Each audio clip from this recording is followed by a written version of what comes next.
Et salut tout le monde, bienvenue pour cette vidéo qu'on attendait tous. Enfin, le titre est dans la poche. Petite victoire donc hier soir à domicile 3-0 contre Valenciennes. Je suis avec Arnaud. Bonjour à tous, bonjour Monsieur Socket. C'est ça, donc Grenat Forever hein, que vous voyez souvent sur cette chaîne. On va parler donc de ce match.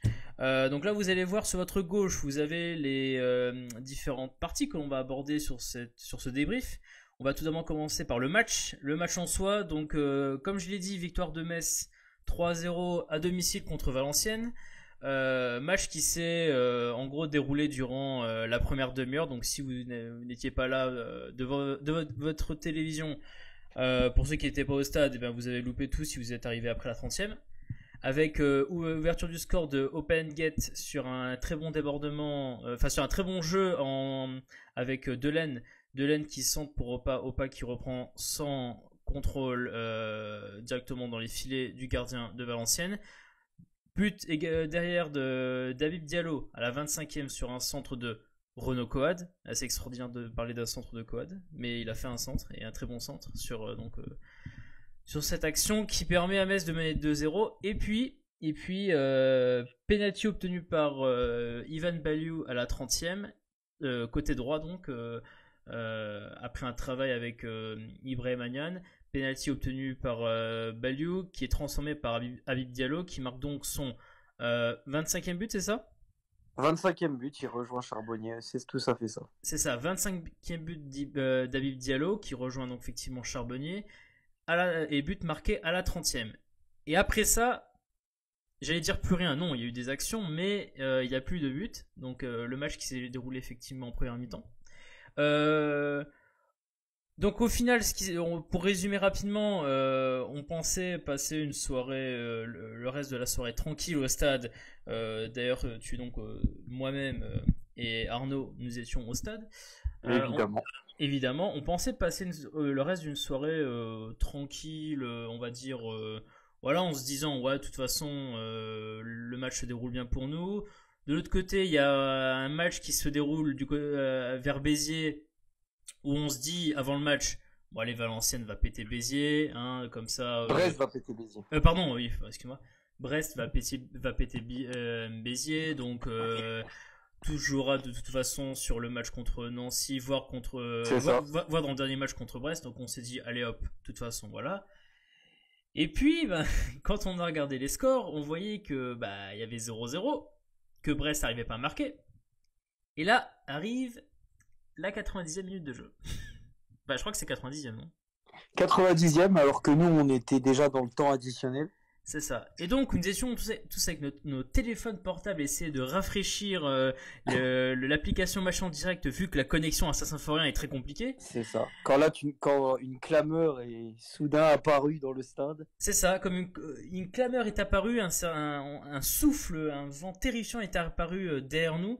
Et là, on a compris, parce que c'est apparu sur nos téléphones également, que effectivement Béziers marque le but donc du 1-0. D'ailleurs, on se dit, ok, d'accord, donc on va prendre, hein.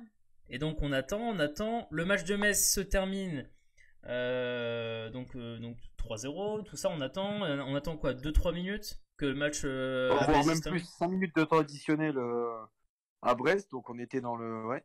C'est ça, et donc on attend, et au final, soulagement, on a Béziers qui bat Brest, donc terrible pour Brest quand même, mais surtout ce résultat qui nous permet d'être champion de France. C'est ça, champion de France de Ligue 2, donc encore une fois,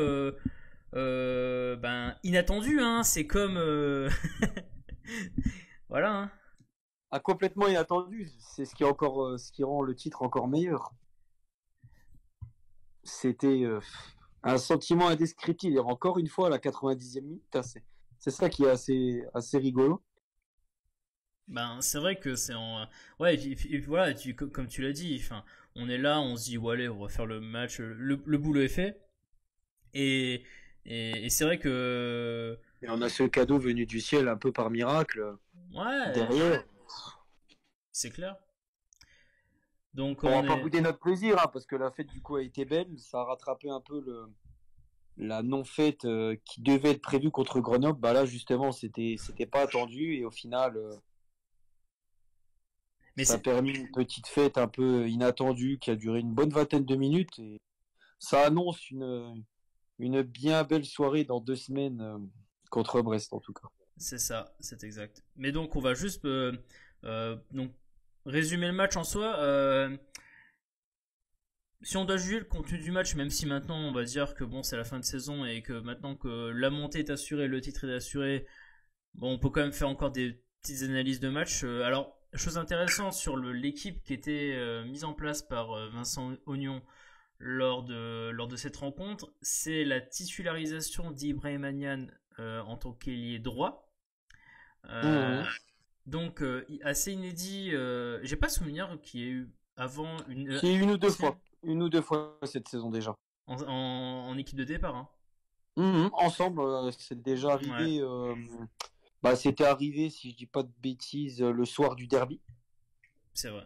Je crois que ça. parce que Farid était remplaçant, donc c'est arrivé le soir du derby et j'ai mémoire d'un autre match que je vais retrouver pendant que Thomas va vous parler un peu du match. Ouais, c'est vrai que c'est assez inédit. Alors, on n'est pas tout le monde est d'accord sur comment dire. Aujourd'hui, donc, enfin, dans cette configuration-là, Nian a été mis ailier droit. On n'est pas tous d'accord sur est-ce que un joueur comme Nian doit se retrouver sur un côté comme ça. De par. Alors attention, juste pour mettre les choses au clair, on parle pas du fait qu'il joue en tant qu'ailier droit, on parle du fait qu'il commence en tant qu'ailier droit. Ce qui C'est est, ça. ce qui est totalement, ce qui est un débat qui est totalement différent de, par exemple, C'est contre Béziers, je te coupe, contre ouais, Béziers où les deux sont alignés. ouais, Et, euh, et, con- et puis c'est tout. Et contre le Paris FC le match d'après. d'accord. Parce que c'est vrai que autant je peux comprendre, t'es à la 60e, Nian est sur le banc, tu décides de le faire rentrer parce que tu veux un peu foutre le feu dans la défense adverse, aussi parce que les lignes de l'adversaire sont beaucoup plus élargies, donc quelqu'un comme Nian qui a une assez bonne accélération, à Mais 30 contre le minutes de la PFC, fin, ça avait plutôt bien fonctionné, hein. L'association, là, c'est l'un de nos matchs les plus aboutis de la deuxième partie de saison à domicile avant celui d'hier soir contre les Parisiens, hein. ouais. Mais je sais pas, c'est vrai que quand il rentre en jeu, c'est super. Mais quand on est dans l'équipe de départ, c'est un peu complexe. Et je sais pas si. Alors, moi, je vais vite donner mon point de vue, surtout qu'après, je te laisse la parole dessus. Euh, Notamment, on peut le voir en première mi-temps. Alors, il y a un problème à Metz qui. Enfin, qui est un problème. Façon de voir les choses. C'est que ton jeu penche énormément à gauche. Parce que Delaine va beaucoup monter. Ça me Donc, dérange pas. non, mais c'est là où je. Juste si tu me expliquais en détail le truc, mais c'est pour ça que je dis que c'est un inconvénient, mais en même temps, tu peux pas trop t'en plaindre. C'est que Delaine joue énormément sur son côté, il monte beaucoup aux avant-postes, moins Balou sur le côté droit. Ce qui fait que ton jeu de la relance depuis la défense est beaucoup plus efficace à gauche qu'à droite. Ce qui fait que durant la première mi-temps, et le premier but en est l'exemple parfait, c'est que un mec comme Nian qui est à droite est très à l'écart en fait du jeu offensif de Metz puisqu'il penche à gauche le jeu. Ce qui fait que les seuls moyens que tu avais de devoir utiliser, enfin de pouvoir utiliser Ibrahim Nian, c'était de faire des renversements de jeu côté droit. Le problème étant que les renversements de jeu côté droit du FC Metz sont beaucoup plus lents que quand tu renverses le jeu à gauche. Et ça vient du fait que par exemple quelqu'un comme Boy par exemple va beaucoup mieux transmettre le ballon sur le côté que quelqu'un comme Stopila Sunzu. Et tu Mmh. et tu vois que comme ton renversement côté droit, donc là où était Nian, est beaucoup plus lent que le côté gauche. Bah comme il est lent, l'équipe adverse a le temps de se replacer. Et ce qui fait que quand Nian a la balle, ben en fait Nian a déjà deux joueurs devant lui. Et en début de match, quand tu as un adversaire qui est assez frais, qui va être assez resserré, ben, à moins d'un miracle où tu fais un dribble, où tu réussis à passer les deux gars sur un malentendu, tu risques pas d'être très efficace. Et c'est là où j'ai fait quelques tweets durant le match en disant que j'ai l'impression que sur ce côté-là, on use, enfin on l'use un peu Nian en fait. Tu vois ce que je veux dire? C'est-à-dire que tu sens qu'on l'utilise, mais on n'utilise pas comment je peux dire ça? On n'utilise pas ses qualités à bon escient, tu vois. Et on l'use un peu à mettre sur le côté et je trouve ça un peu dommage. Je sais pas ce que toi, je sais que t'as un avis totalement différent parce que. Non, je suis pas d'accord, moi. Toi, Absolument pas d'accord. Ouais, bah développe, vas-y. Oui, d'accord. C'est De intéressant. toute façon, après, pour moi, un attaquant qui se dit lui-même polyvalent, c'est un attaquant qui sait jouer normalement aux 3 postes. Donc, je ne fais que répéter ses premières déclarations quand il arrive à Metz, quand on lui a posé la question quel est votre poste, lui-même l'a dit, je peux jouer aux 3 postes de devant et dans différents systèmes. À partir du moment où il dit une chose comme ça, il faut pas se plaindre si quand on le met à un match sur le côté, on dit c'est pas son poste naturel. Je reprends que ses propos. Donc déjà. Mais attention, après, un joueur peut se. Et après, si Ouais. on veut les mettre ensemble, le problème c'est que si comme on joue dans un 4-3-3, non dans un 4-4-2, c'est pas Habib qui va aller sur le côté. Il n'a pas la vitesse que Niane a, donc forcément c'est à Ibra entre guillemets de se sacrifier, c'est un grand mot, mais d'aller sur le côté et de jouer, même si c'est pas de jouer avec ses qualités de vitesse. Si là, on sait qu'il est pas, voilà, et ben, qui joue avec ses qualités. Moi, je trouve pas qu'il est spécialement usé parce que quand il rentre, même si c'est une demi-heure, où là ça fonctionne bien parce que les défenses sont fatiguées, c'est très bien. Mais là hier, il a quand même fait, je trouve que le latéral gauche en face a quand même assez souffert. Ah, c'est chaud de dire ça. Alors oui, ça n'a pas combiné autant avec lui que de l'autre côté, mais c'est normal. Je veux dire, si on a un point fort, bah autant jouer sur notre côté fort. À chaque club, de toute façon, on va pas se priver d'une arme, quitte à. Je préfère avoir une arme forte plutôt que deux côtés entre guillemets équivalents et qu'on fasse pas la différence. À choisir, bah voilà, c'est un peu comme il y a 2 ans sous Winsberger où notre côté fort était le côté Baliou avec et Opa Inget. Hein. Et au final, notre côté gauche avec Assou Koto était complètement à la rue. Et on se maintient, tous les buts venaient de la droite. Hein. Ouais, par contre, ce qui est un peu dommage, c'est le fait on a fait une vidéo il y a de cela quelques jours sur la question de savoir dans une attaque est-ce que tu mettrais Habib Diallo ou est-ce que tu mettrais Ibrahima Niane. Ce qui est embêtant, et là tu as dit une chose intéressante, c'est que et moi j'aime bien parce qu'il fait les efforts de repli. Je suis d'accord, mais tu vois, là tu me parles par exemple de repli, mais j'attends pas ça d'un ailier comme Ibrahima Niane. En fait, juste si tu veux me laisser développer, c'est le fait de. Tu l'as très bien dit, à l'époque où Baliou était très très fort sur son côté avec Opa. Le fait que Baliou soit très offensif et même contribue tellement offensivement à l'équipe de Metz, ça mettait en valeur aussi Opa. Parce que quand ton latéral monte, tu combines beaucoup avec lui et donc tu te mets en valeur. Le problème, c'est qu'aujourd'hui, comme le jeu penche à gauche par Delaine, c'est Opa qui est côté gauche qui est mis en valeur par ça. Mais comme Baliou à droite, lui ne monte pas, ou en tout cas monte pas assez, même si sur le penalty qui est provoqué, qu'il provoque Baliou, il y a cette combinaison avec Nian où justement il provoque ce penalty. Tu vois, donc au final, c'est quelque chose qui est pas assez fait de la part de Baliou. Et le problème, c'est que si Baliou ne monte pas beaucoup plus que ça, et ben un joueur comme Yann en fait a moins il a moins d'action ballon au pied et donc lui-même est moins mis en valeur. Et c'est là où, et juste en terminer là-dessus, je pense que c'est un point qu'Oignon a quand même compris, c'est, je sais pas si vous vous rappelez, mais pour ceux qui peuvent aller voir au début de la deuxième mi-temps, je pense que c'est Oignon qui a demandé à Opa Moi, je pense pas parce qu'à chaque fois, il a jamais fait. À chaque fois qu'il y a Boulaya et Enguet, c'est systématique qu'à la 20e minute, les deux permutent et ils le font assez régulièrement 2-3 fois dans le match. Donc moi, je suis pas persuadé que c'est Oignon, je suis persuadé que c'est Opa et Ibra qui ont juste dit on va permuter. Non. Parce qu'au final, 10 minutes après, ils ont de nouveau changé de côté. Mais je pense que c'est une consigne du coach, ça. Avant. Ça, on ne le saura pas.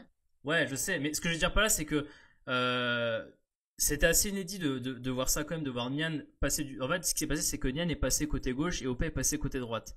Ce qui fait Donc, que. finalement, Non, attends, juste me laisser terminer juste. C'est juste que quand il est passé côté gauche, Delaine qui continue à monter comme un bourrin pour créer le danger. Et ben là, Nian avait un appui parce qu'il avait enfin un latéral qui montait à son niveau et donc là il pouvait combiner. Sauf que bah il s'est rendu compte d'une chose aussi à un moment donné, je pense. Enfin, les joueurs et je pense Oignon aussi, c'est le fait que ben t'es vers la 50e, ben t'es un mec comme Yann, t'es plus aussi frais aussi. L'équipe d'en face sait que le côté gauche de Metz est très menaçant, donc elle va tendance à refermer ce côté-là. Ça n'a pas tenu très longtemps. Dès la genre 60e jusqu'à la fin du match, hop, Nian, tu repasses à nouveau à droite et on relaisse au pas à gauche. Tu vois ce que je veux dire, c'est que même l'expérimentation, qui n'a eu lieu qu'une seule fois durant ce match, elle a été hyper courte. Parce que ton danger, c'est pas un choix du coach. Bah moi je pense que c'est une consigne d'avant-match ou de préparation d'entraînement comme vous voulez. Mais en fait je pense que c'est c'est Oignon qui dit avant les matchs, même durant les entraînements, les gars, votre but c'est que vous permettez durant le match pour entre guillemets que l'adversaire que vous avez normalement vis-à-vis et pas les mêmes marques. Ouais. Mais bien sûr, mais c'est ce qu'ils font à chaque fois quand peu importe les duos qui sont alignés sur les côtés, ça permute à chaque fois. Ouais, mais malheureusement, ce qui est dommage, c'est que sur ce match, la seule action où vraiment Nian a été mis en valeur offensivement, c'était le penalty provoqué à la 30e. La seule. Ouais, mais c'est réducteur de retenir que ça. Non, mais attention, après on débriefe le match et on débriefe. Tu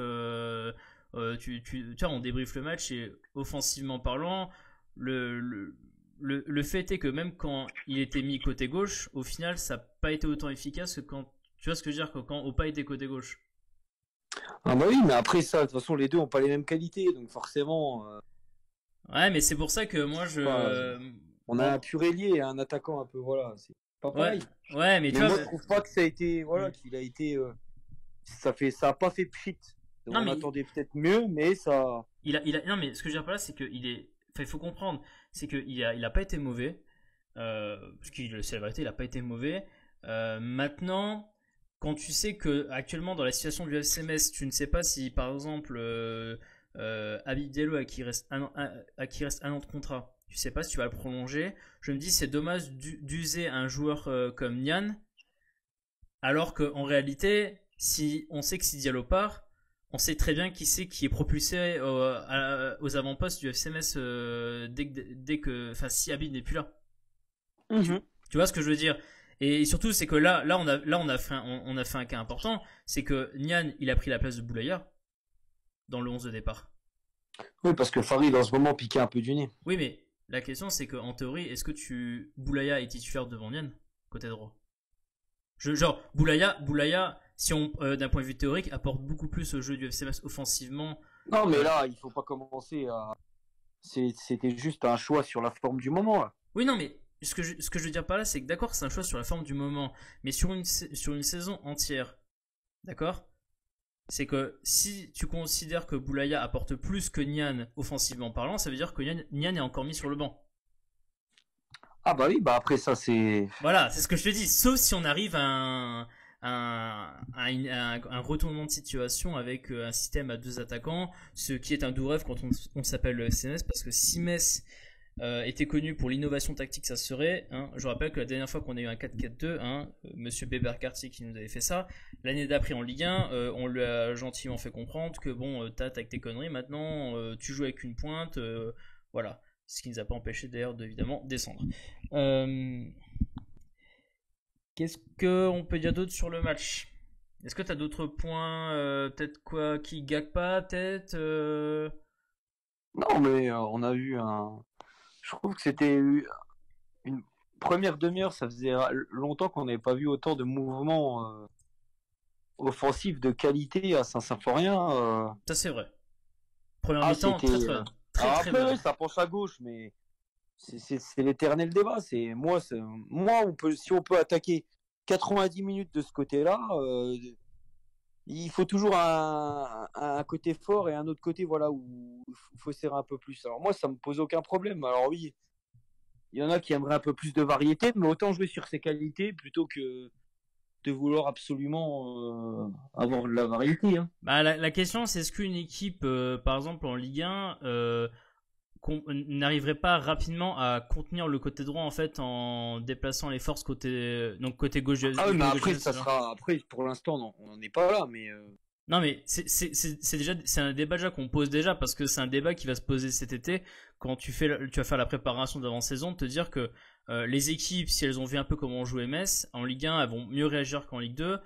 Si tu fais attention au côté gauche de Metz, si derrière le FC Metz n'arrive pas à mieux travailler ses changements d'aile côté droit pour, tu sais, voilà, exploiter l'espace côté droit, ben au final, offensivement, tu vas largement moins exister que cette année, sachant que c'est beaucoup plus, une équipe de Ligue 1 va beaucoup plus rapidement réagir à comment joue l'adversaire en face de lui. Tu vois, donc ça mérite qu'on pose le débat là, parce que c'est un débat qui va se poser cet été quand tu vas préparer ton équipe.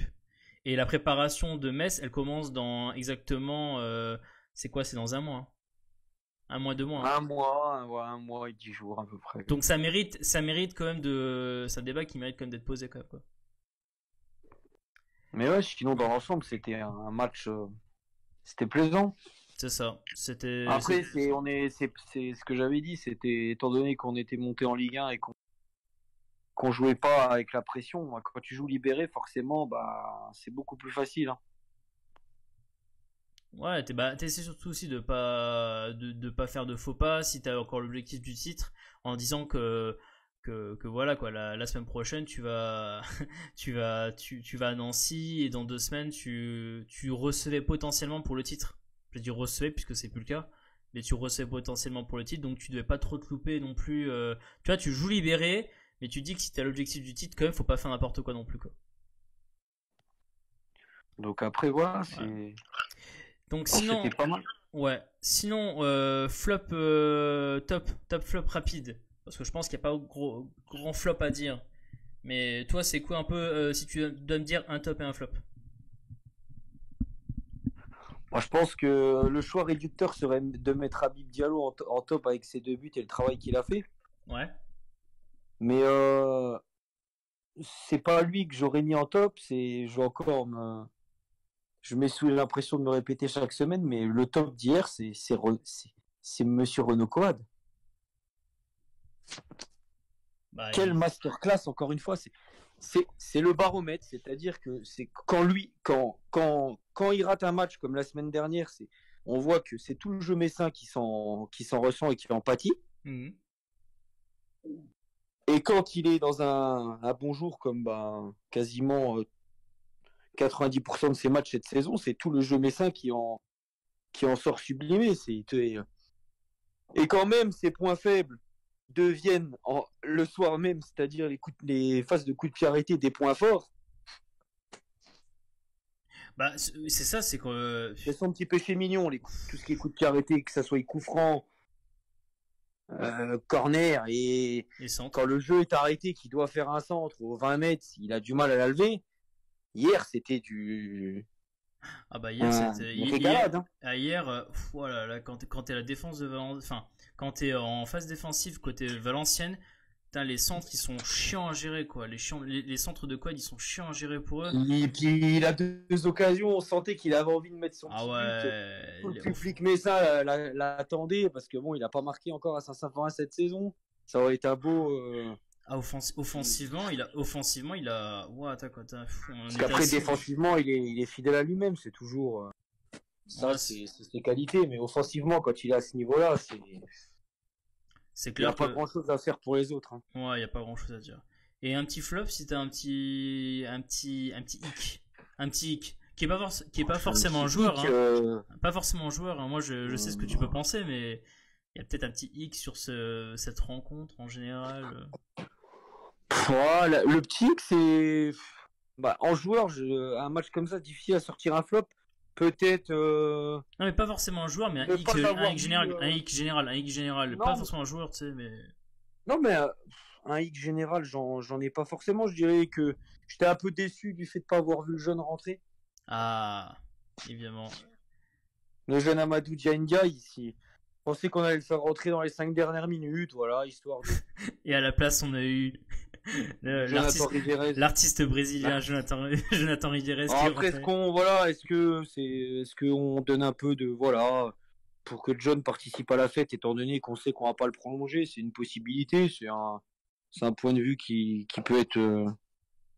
Mais bon, on prend le jeune en pro. Peut-être pour le match contre Brest, contre Brest, tu le fais rentrer. Donc c'est un peu, voilà, c'est un petit peu, c'est pas un X, c'était plus une incompréhension. Une petite déception, une petite incompréhension, comme il peut en arriver certaines fois. Avec... Je vois. Voilà. Bon, et moi, top, flop, alors un top, je dirais, je vais encore dire le côté gauche de Metz, cette connexion, enfin, voilà quoi, la menace est venue côté gauche durant 95% du temps du match, avec Delaine qui te qui fout la misère, voilà.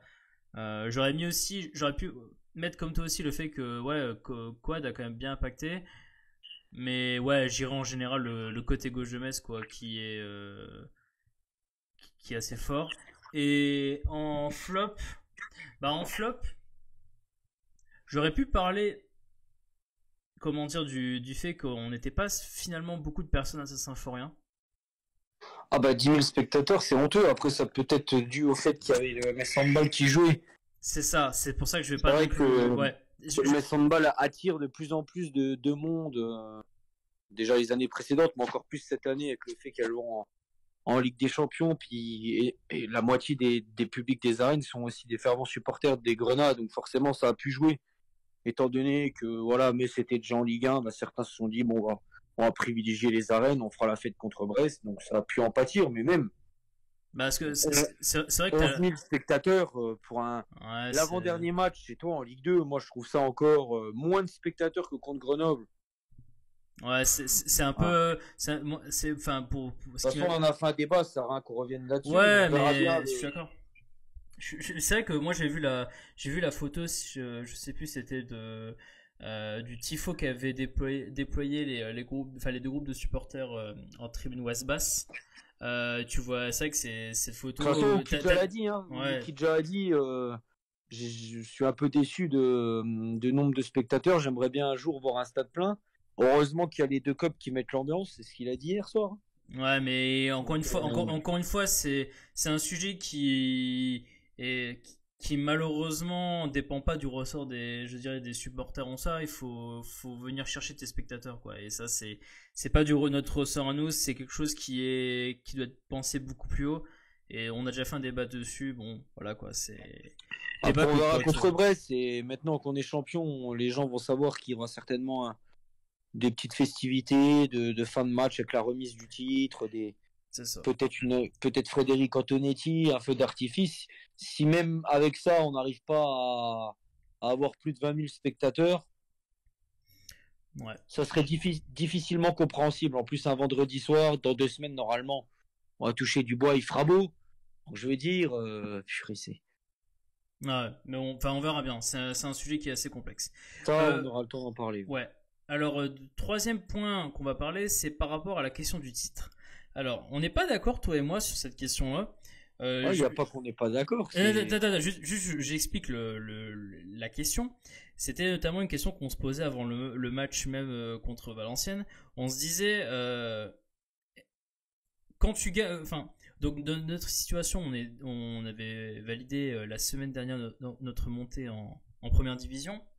Et on se disait, est-ce qu'il faut foutre une pression, entre guillemets, un peu sur les... Ou est-ce que les joueurs se mettent la pression eux-mêmes pour un titre de champion de France de Ligue 2, sachant que quand tu prends l'histoire des derniers vainqueurs du titre de champion de France de L2, tu sais que l'année d'après,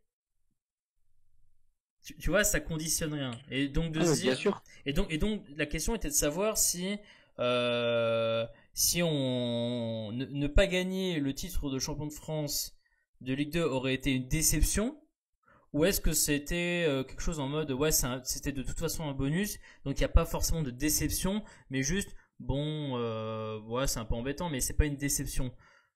Si. Toi, tu verrais comment, toi ? Ça aurait été une déception dans le sens où t'es où tu es en tête depuis la 2e journée du championnat. Ouais, ça c'est un point de vue que je comprends, ouais. C'est dans ce sens-là. Si on aurait pris la tête, si Brest aurait fait la course en tête, que tu les dépasses, il y a, je sais pas, la 30e journée, qu'au final, ils te repassent devant, bah, tu peux être un peu déçu, mais tu sais que tu n'as pas fait la course en tête. Là, tu es en tête depuis le 5 août. Si tu te fais avoir un peu comme un con dans les 3 dernières journées, c'est des professionnels, c'est des compétiteurs. C'est sûr que ça ferait quand même un peu mal au crâne. Non, mais je vois ce que tu veux dire sur. Je pense qu'au final, si. Après, non, mais ce que je veux dire, c'est que si on était, comme tu l'as dit, genre deuxième, si on avait été deuxième, ça nous aurait pas fait chier de pas gagner le titre. Mais peut-être qu'effectivement, comme on était premier toute la saison, ne pas le gagner aurait été quand même chiant en disant attends, on a quand même fait 98% de la saison en première place. Ce serait con que genre sur les 2 dernières journées, on se loupe et qu'on loupe le titre parce qu'on se relâche alors qu'on était premier depuis le début. Je pense que dans le cas là, ouais, c'est-à-dire que si, par exemple, si on a été supporter de Brest, effectivement, dans le cas d'aujourd'hui, gagner le titre ou pas gagner le titre, bon, tu vois, ça aurait été bien de le gagner, mais au final, t'as moins de tête de déception que si t'étais Metz et premier, quoi. C'est ça, puis après, voilà, de toute façon, le titre sera oublié d'ici un mois, mais c'est toujours une ligne en plus sur le palmarès d'un club, que ça soit Ligue 2, Ligue 1, c'est toujours ça de prix pour les joueurs, c'est peut-être anecdotique, mais quand tu as fait la course en tête toute la saison, c'est vrai. Que tu conclues ça sur un titre de champion, c'est plus une récompense qu'autre chose, quoi. Bah moi je vois ça davantage, Arnaud, je sais pas ce que t'en penses, mais je vois davantage sur l'aspect d'accord, ça va en rien avoir une influence sur l'année prochaine. Absolument pas du tout. Pas. Ça apporte un truc. Là où je vois la véritable valeur ajoutée de gagner un titre comme ça, c'est l'aspect émotion. Ça t'apporte des émotions. On l'a bien vu là, tu vois, on est content d'avoir le titre quand même, alors qu'on était déjà content d'avoir la montée acquise. Ça te fait des émotions en plus, ça va te faire une belle soirée dernière journée contre Brest à domicile avec remise de trophée, tu vois, ça donne des émotions. Ça, sur le papier, ça n'a peut-être pas une grosse valeur parce qu'on se dit c'est qu'un titre de champion de France de Ligue 2 et qu'au final, ça pèse pas non plus, c'est ni non plus, mais ça pèse pas non plus énormément d'un point de vue comment je peux dire ça au niveau du pas palmarès, mais quel serait le mot comment je peux dire ça, genre tu vois, ça n'a pas le même poids que si tu avais un titre de champion de France de Ligue 1. Donc au final, ouais, c'est. Mais le fait que ça produise des émotions parce qu'il y aura une belle soirée lors du dernier match contre Brest, je peux comprendre aussi que c'est un intérêt de jouer les titres à fond. Ah bah c'est clair. Donc ouais, donc ça c'est bien. Comme ça, on a fait un petit débat rapide. D'ailleurs, cette question des émotions, j'en parle tout de suite. J'ai lancé un débat, qu'on appelle ça, un sondage sur le compte Twitter de la Maison du Grenat, compte que vous pouvez retrouver dans la description de cette vidéo, où justement j'ai demandé aux personnes si elles préféraient l'émotion au niveau de l'émotion que ça procure, est-ce qu'elles préféraient une montée tous les 2 ans, donc ça veut dire une descente entre temps, hein, ou bien rester dans le ventre mou de la Ligue 1. On a eu quelques réponses, donc on en fera une vidéo détaillée où on discutera de ça. Sinon, dernier sujet, c'est par rapport au prochain match contre Nancy. Donc match qui aura lieu la semaine prochaine, Nancy-Metz. Match qui n'aura pas forcément la même importance pour les 2 équipes, parce que autant Nancy comme Metz veulent s'entretuer les uns les autres pour montrer qui est le patron dans la région. Donc ça c'est un point de vue assez important.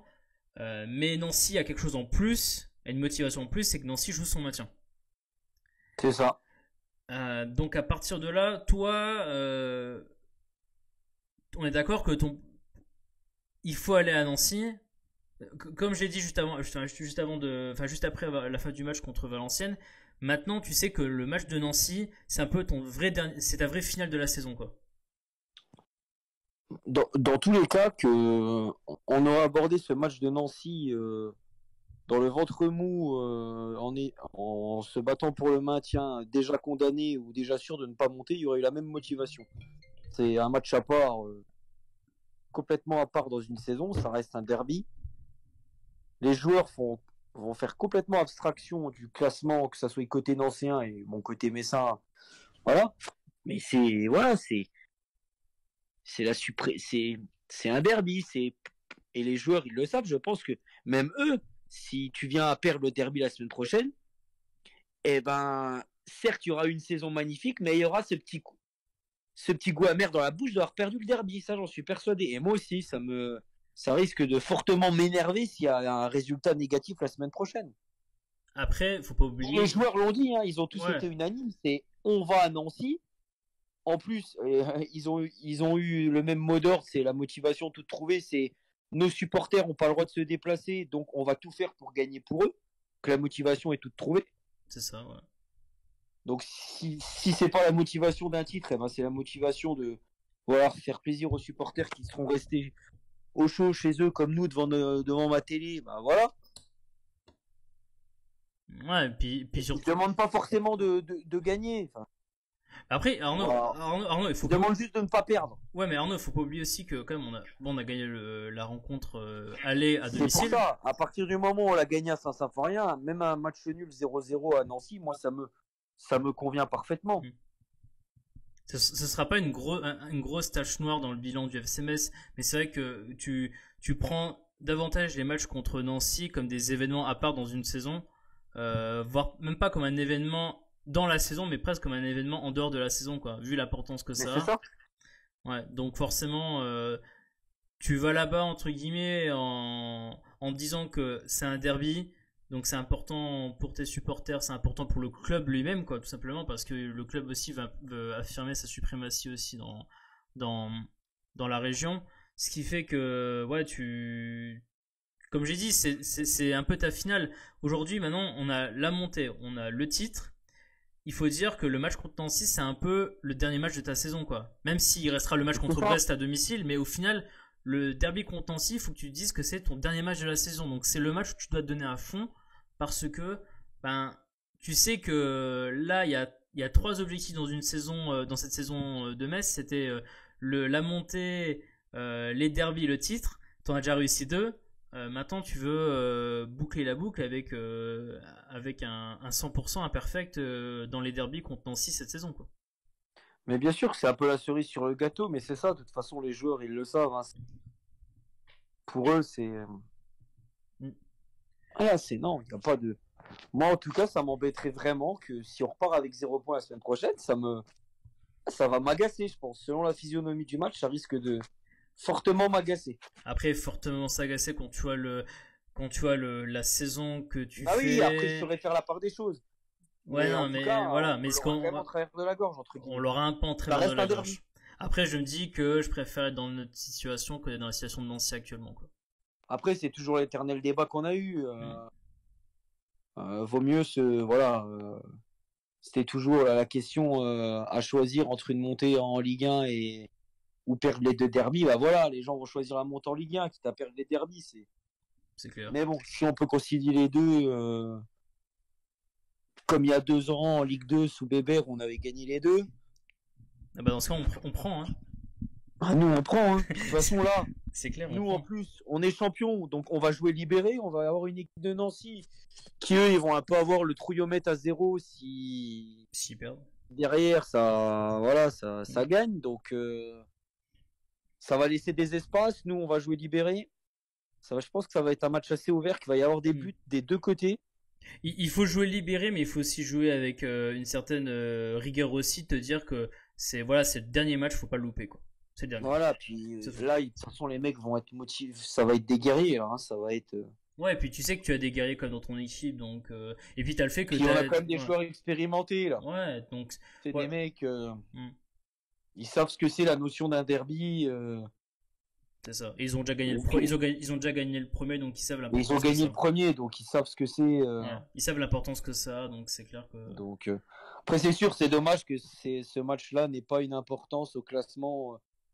On en parlait au début de saison, on espérait peut-être que les 2 équipes seraient encore en course pour la montée à ce moment de la saison et que ça relève de l'importance, bon, c'est un peu dommage. Mais c'est pour ça que le match a été programmé une 37e journée dans le calendrier de début de saison, hein, tout simplement. Mais c'est ça. Mais donc malheureusement, malheureusement, ça a pas, enfin, l'histoire n'a pas été dans ce sens-là, et au final, t'as vraiment, t'as deux équipes qui ont sensiblement les mêmes enjeux, mais Nancy a un enjeu encore plus important derrière, qui est qu'ils doivent encore sauver leur peau. Donc c'est clair que ça va être un match assez intéressant. Je pense que nous on a fait le tour sur ce débrief. Qu'est-ce qu'on va dire? Il y aura peut-être une ou deux vidéos qui sortiront d'ici le débrief du match contre Nancy, notamment une vidéo sur un attaquant, un avant-centre qui n'était pas dans le groupe d'hier soir, ce qui était une très très bonne chose pour certains. Donc on va en parler, une vidéo qui sortira je pense d'ici 2-3 jours, faudra voir, mais elle sortira avant Nancy. Donc d'ici là, portez-vous bien tous, profitez-en parce que c'est rare d'avoir des moments d'émotion comme ça, même si ça n'est que une montée en première division et que c'est un truc que tu connais beaucoup depuis les 4-5 dernières années. Il y a quand même une petite émotion et il faut un peu en profiter parce que tu sais que l'année prochaine il n'y aura pas toujours des moments heureux. Donc, non, et puis on sait que c'est dur de remonter, donc il y a quand même une. Il y a quand même une. Voilà, il faut. Il faut. Faut profiter. À chaque fois, quand tu redescends, tout reconstruire sur des champs de ruines et au final arriver quand même à remonter derrière, c'est quand même fort. Faut pas négliger ça. Hein. Ouais, faut pas négliger ça et il faut se rendre compte que la saison de Metz la saison que Metz fait cette année, même si c'est pas du beau jeu, c'est de l'efficacité, c'est comme il y a quand même une certaine rigueur qui fait qu'aujourd'hui, voilà, tu domines ton championnat, tu montes, t'as le titre et là tu t'offres une dernière finale sympathique contre Nancy qui va avoir lieu la semaine prochaine. Donc voilà. En tout cas, merci si vous avez écouté jusqu'au bout, merci à tous. Merci Arnaud d'avoir contribué à ce débrief. Et on vous dit à tout le monde, on vous dit à la semaine prochaine. À la semaine prochaine.